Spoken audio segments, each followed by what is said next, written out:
আসসালামু আলাইকুম ওয়া রাহমাতুল্লাহি ওয়া বারাকাতুহু। প্রিয় দর্শক মণ্ডলী, আপনার কবরের মধ্যে নূরের বাতি জ্বালাতে চাইলে এই ৬টি ইস্তেগফারের আমল সব সময় করুন। ইনশাআল্লাহ কবরটা নূরের আলোয় আলোকিত হয়ে যাবে। কারণ রাসূল সাল্লাল্লাহু আলাইহি ওয়াসাল্লাম বলেন, মানুষের প্রথম ঘাঁটি হলো অন্ধকার কবর। এইখানে যদি কেউ নাজাত পেয়ে যায়, তাহলে তার পরকালের জীবনটা সুখময় হয়ে যাবে। আর কেউ যদি ধরা পড়ে যায়, তাহলে তার পরকালের জীবনটা অনেক কষ্টকর হবে। প্রিয় দর্শক, আমরা চাই না কবরের জিন্দেগিতে ধরা পড়তে। আমরা চাই কবরের জিন্দেগিটা যাতে আমাদের জন্য সুখময় হয়ে যায়, এমনটাই আমরা চাই, তাই না? তো প্রিয় দর্শক, আজকের ভিডিওটিতে এমন ৬টি ইস্তেগফারের আমলের কথা বলবো, যেই ইস্তেগফারের আমলগুলো যদি করতে পারেন, ইনশাআল্লাহ যখন আপনাকে কবরের মধ্যে রাখা হবে, আপনি তো ৩টি প্রশ্নের উত্তর সুন্দরভাবে দিতে পারবেন। দ্বিতীয়টি, সাথে সাথে আপনার কবরটা নূরে নূরান্বিত হয়ে যাবে ইনশাআল্লাহ। তো চলুন প্রিয় দর্শক, কোনো কথা বাড়াবো না, সম্পূর্ণ মূল আলোচনায় প্রবেশ করা যাক। বন্ধুরা, শুধুমাত্র নেককার হয়ে কবরে গেলেই আপনি জান্নাত পাবেন। আর যদি বদকার হয়ে কবরে যাই আমরা, তাহলে কি হবে? একটু শুনে নেই চলুন। রাসূল সাল্লাল্লাহু আলাইহি ওয়াসাল্লাম বলেন, যখন কোনো বদকারকে কবরের মধ্যে দিয়ে আসা হয়, দুজন ফেরেশতা আসে। এসে তাকে বসিয়ে প্রশ্ন করে, তোমার রবকে, তোমার ধর্ম কি, তোমার নবীকে? সে বলে, আমি তো কিছুই জানি না। আর সে জানবেই বা কিভাবে? সে তো আর দুনিয়াতে নবীজি সাল্লাল্লাহু আলাইহি ওয়াসাল্লামকে নবী হিসেবে মানে নাই, নবীজির কথাগুলো মানেনি, আল্লাহ তাআলার হুকুম আহকামগুলো মেনে চলেনি। তো সে জানবে কিভাবে? সে বলবে, আমি তো কিছুই জানি না। সাথে সাথে রব্বুল আলামিনের গায়েবীভাবে আওয়াজ দিয়ে বলবেন, ও আমার ফেরেশতারা, এই নাফরমানটাকে আজকে তোমরা ধরো। এই নাফরমান দীর্ঘ ৪০, ৫০, ৬০, ৭০ বছর হায়াত পেয়েও আমি মহান মালিককে একটা সেজদা করেনি। আমি মহান মালিকের কথাগুলো সে মানেনি। ফেরেশতারা, আজকে তোমরা তাকে ধরো। তখন নফরমানকে ফেরেশতারা ধরবে। নবীজি সাল্লাল্লাহু আলাইহি ওয়াসাল্লাম বলেন, দুই পাশের মাটি এমনভাবে জোরে চাপ দিবে, এক পাজরের হাড় অপর পাজরের হাড়ের মধ্যে ঢুকিয়ে ফেলবে। নাউজুবিল্লাহ। নফরমানকে শুধু কিয়ামত পর্যন্ত ফেরেশতারা মারতেই থাকবে। এমন ফেরেশতা আসবে কবরের মধ্যে, যিনি চোখেও দেখে না, কানেও শোনে না। যদি তার চোখে দেখা, কানে শোনে, তাহলে না হয় একটু মায়া লাগবে, কিন্তু তারা তো এমন যে চোখেও দেখে না, কানেও শোনে না। তো তাদের কি কারণে মায়া লাগতে পারে? তারা সারাক্ষণ শুধু মারতেই থাকবে, মারতেই থাকবে। রাসূল সাল্লাল্লাহু আলাইহি ওয়াসাল্লাম বলেন, নাফরমানের কবরটা জাহান্নামের আগুন দ্বারা ভরপুর করে দেবেন রব্বুল আলামিন। প্রিয় দর্শক, এই কঠিন আযাব কি আমরা সহ্য করতে পারবো? তারপরে আবার কিয়ামত পর্যন্ত কবরের আযাব, তারপর আবার হাসরের ময়দানের বিচার, আবার সেইখানে যদি আবার জাহান্নামে যাওয়া লাগে, আবার জাহান্নামে যেতে হবে। তো আমরা চাই না এমন লাঞ্ছনাপূর্ণ জীবন, আমরা চাই সুন্দর কল্যাণময় জীবন। তো যদি এই ৬টি ইস্তেগফারের আমল করে মহান মালিকের কাছে দোয়া করতে পারেন, আল্লাহ সুন্দর কল্যাণময় জীবন দান করবেন ইনশাআল্লাহ। তো চলুন প্রিয় দর্শক, একে একে প্রত্যেকটি ইস্তেগফারের সাথে আপনাদের পরিচয় করিয়ে দেই। ১ নাম্বার যে ইস্তেগফারের কথা বলবো, সেই ইস্তেগফারটি হলো, আস্তাগফিরুল্লাহাল্লাযী রাব্বি মিন কুল্লি যামবি ওয়া তুবি ইলাইহি লা হাওলা ওয়া কুওয়াতা ইল্লা বিল্লাহ। নবী সাল্লাল্লাহু আলাইহি ওয়াসাল্লাম বলেন, কোনো ব্যক্তি যদি ইস্তেগফার পাঠ করে রব্বুল আলামিন তার গুনাহ মাফ করে থাকেন, সুবহানাল্লাহ। এছাড়াও যদি কঠিন বিপদ, টাকা পয়সার অভাব থাকে, আল্লাহ রব্বুল আলামিন তার সব টাকা পয়সার অভাব দূর করে দেবেন ইনশাআল্লাহ। এছাড়াও যদি তার ক্ষেতের মধ্যে ফসল থাকে, ওই ফসলের মধ্যে আল্লাহ পাক রব্বুল আলামিন বিপদ আপদ থেকে রক্ষা করবেন ইনশাআল্লাহ।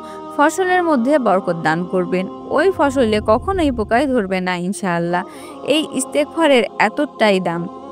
আমরা অনেকেই বলি না যে আমাদের আমল করতে ভালো লাগে না। এটার কারণ কি জানেন? আমাদের দিলটা একেবারে মরে গেছে।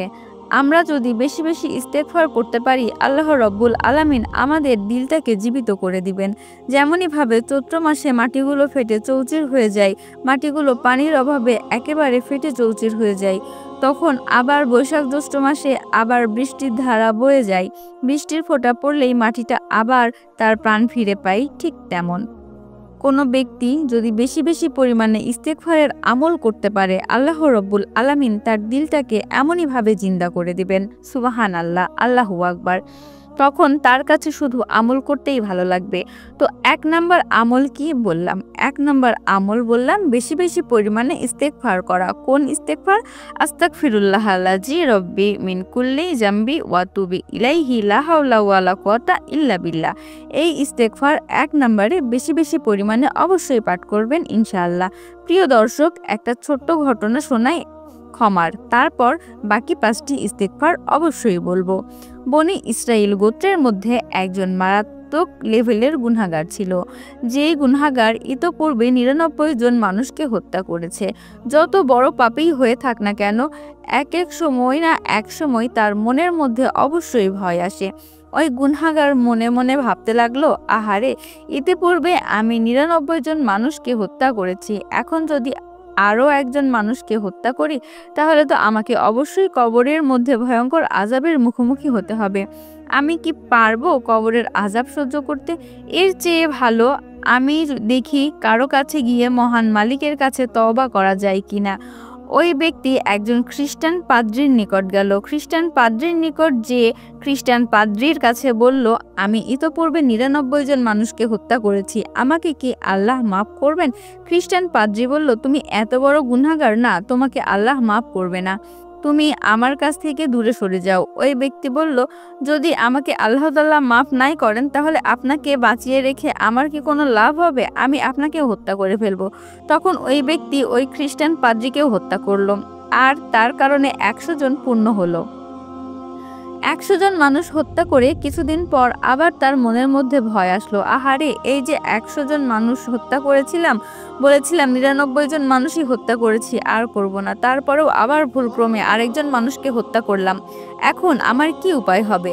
তখন ওই ব্যক্তি তওবার জন্য একজন ব্যক্তির কাছে গিয়ে বলল, আমার কি কখনো আল্লাহ তাআলা আমাকে ক্ষমা করবেন? ওই ব্যক্তি বলল, তোমাকে আল্লাহ তাআলা ক্ষমা করবেন কেন? তুমি কি এমন গুনাহগার কাজ করেছো? ওই ব্যক্তি বলল, আমি ইতোপূর্বে ১০০ জন মানুষকে হত্যা করেছি।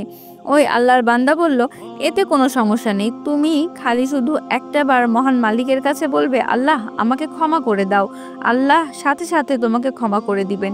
হে প্রিয় ভাই, তুমি ওই এক জায়গায় যাও, আমি তোমাকে একটা জায়গার ঠিকানা দিলাম, ওইখানে গিয়ে দেখবে কিছু মানুষ আল্লাহর ইবাদত করে, ওর কাছে গিয়ে তুমি তওবা করবে, দেখবে তোমাকে আল্লাহ ক্ষমা করে দিবেন। ওই ১০০ জন ব্যক্তিকে হত্যা করা ব্যক্তি ওই চলে গেল ঠিক সেই স্থানে। ওই স্থানে গিয়ে যাওয়ার সময় পথিমধ্যে আল্লাহর হুকুমে মালাকুল মাউত আজরাইল এসে তার জানটাকে কবজ করে ফেলল।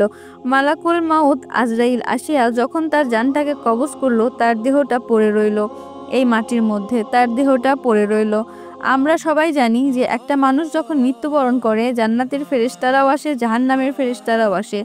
তো সেই ব্যক্তির বেলাতেও ব্যতিক্রম হলো না। ওই ব্যক্তির রূহটাকে নিতে জান্নাতের ফেরেশতারাও আসলো, আবার জাহান্নামের ফেরেশতারাও আসলো। জান্নাতের ফেরেশতারা আসলো এই কারণে যে আমরা তাকে জান্নাতে নিয়ে যাব, কারণ সে তওবা করতে যাচ্ছিল। আবার জাহান্নামের ফেরেশতারাও আসলো এই কারণে যে আমরা তাকে জাহান্নামে নিয়ে যাব, কারণ সে তো এখনো তওবা করেনি। দয়াময় রব্বুল আলামিনের তো অনেক মায়া। দয়াময় রব্বুল আলামিন বললেন, জিব্রাইল তুমি যাও, তুমি গিয়ে জায়গাটাতে মাপ করে দেখো, যদি দেখো ওই বান্দার স্থান থেকে তওবা করার স্থান কতটা, তাহলে তুমি তাকে জান্নাতে পাঠিয়ে দিবে। আর যদি দেখো বান্দার স্থান থেকে তওবা করার স্থানটা দূরে, তাহলে তুমি তাকে জাহান্নামে পাঠিয়ে দিবে। জিব্রাইল আলাইহিস সালাম এসে মাপ নিয়ে দেখলেন বান্দার স্থান থেকে তওবার স্থানটা একেবারেই কাছে। তখন জিব্রাইল আলাইহিস সালাম তাকে জান্নাতের ফেরেশতাদের কাছে দিয়ে দিলেন।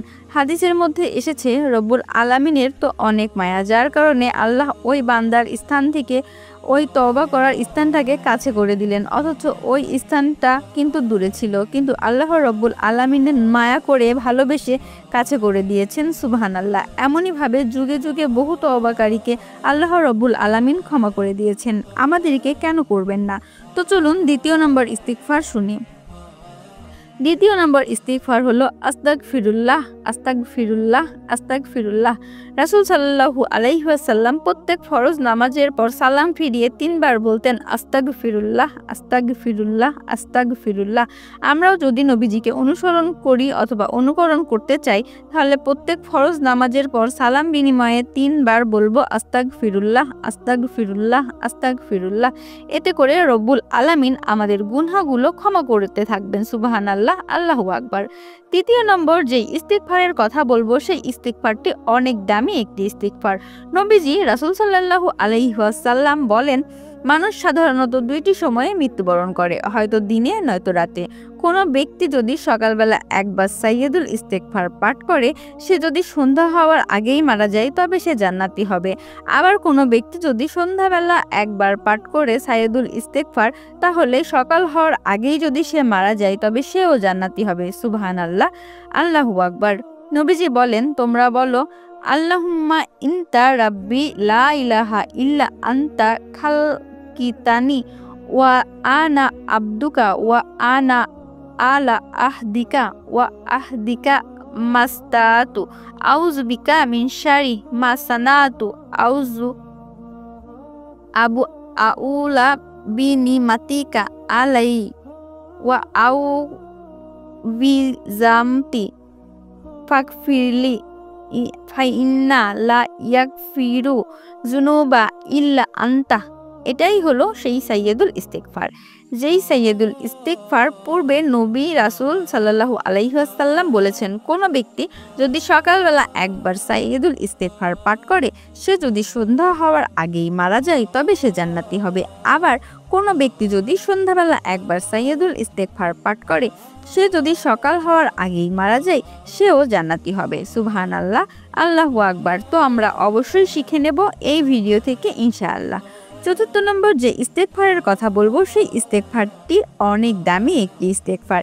সেই ইস্তিগফারটি হলো রাব্বিগফিরলি ওয়া তুবু আলাইহি ওয়া ইন্নাকা আনতাত তাওয়াবুর রহিম। নবীজি রাসূলুল্লাহ সাল্লাল্লাহু আলাইহি ওয়াসাল্লাম বলেছেন, উম্মত শোনো, জীবনটা ভর গুনাহের কাজে লিপ্ত করেছো, তারপরেও যদি একটাবার শুধু আল্লাহর ওপর ঈমান আনতে পারো, আমি নবীর ওপর ঈমান আনতে পারো এবং তওবা করতে পারো, আল্লাহ জীবনের সব গুনাহগুলো ক্ষমা করে দেবেন। শুধু গুনাহগুলোই ক্ষমা করে আল্লাহ ক্ষান্ত হবেন না, পেছনে যত গুনাহের কাজ করেছিলে সেই পরিমাণ নেক আমল তোমার আমল নামায় রব্বুল আলামিন দিয়ে দিবেন। সুবহানাল্লাহ। প্রিয় দর্শক, নবীজি এমন আশার বাণী শুনিয়েছিলেন। আল্লাহু আকবার। তো আমরা কি পাঠ করব? রাব্বিগফিরলি ওয়া তুবু আলাইয়া ইন্নাকা আনতাত তাওয়াবুর রহিম, ইনশাআল্লাহ। পঞ্চম নম্বর যে ইস্তিগফারের কথা বলবো সেই ইস্তিগফারটি হলো রব্বানা যালামনা আনফুসানা ওয়া ইল্লাম তাগফির লানা ওয়া তারহামনা লানাকুন্না মিনাল খাসিরিন। নবীজি সাল্লাল্লাহু আলাইহি ওয়াসাল্লাম বলেন, পয়গম্বর আদম আলাইহি ওয়াসাল্লাম ও আম্মাজান হাওয়া আলাইহি ওয়াসাল্লাম এই দোয়া বেশি বেশি পরিমাণে মহান মালিকের কাছে করেছিলেন। কোনো সময় জানেন? ওই সময় যেই সময় আল্লাহ রব্বুল আলামিন তাদেরকে জান্নাত থেকে দুনিয়াতে পাঠিয়ে দিয়েছিলেন এবং একজনকে পৃথিবীর এই মাথায় আরেকজনকে পৃথিবীর ওই মাথায়, এইভাবে তাদেরকে দুনিয়াতে পাঠিয়েছিলেন। দীর্ঘ 350 বছর তারা অযোধ্যায় কান্না করার পর মহান আল্লাহ পাকের অশেষ ক্ষমা তারা পেয়েছিলেন। আর তারা কান্না করে সারাক্ষণ শুধু এই ইস্তিগফার আমল করেছিলেন। তো প্রিয় দর্শক, এই ইস্তিগফারের আমল অবশ্যই বেশি বেশি করব ইনশাআল্লাহ। তারপর ষষ্ঠ নম্বর ইস্তিগফারের আমল হলো বেশি বেশি পরিমাণে এটা বলা, রাব্বিগফিরলি রাব্বিগফিরলি রাব্বিগফিরলি।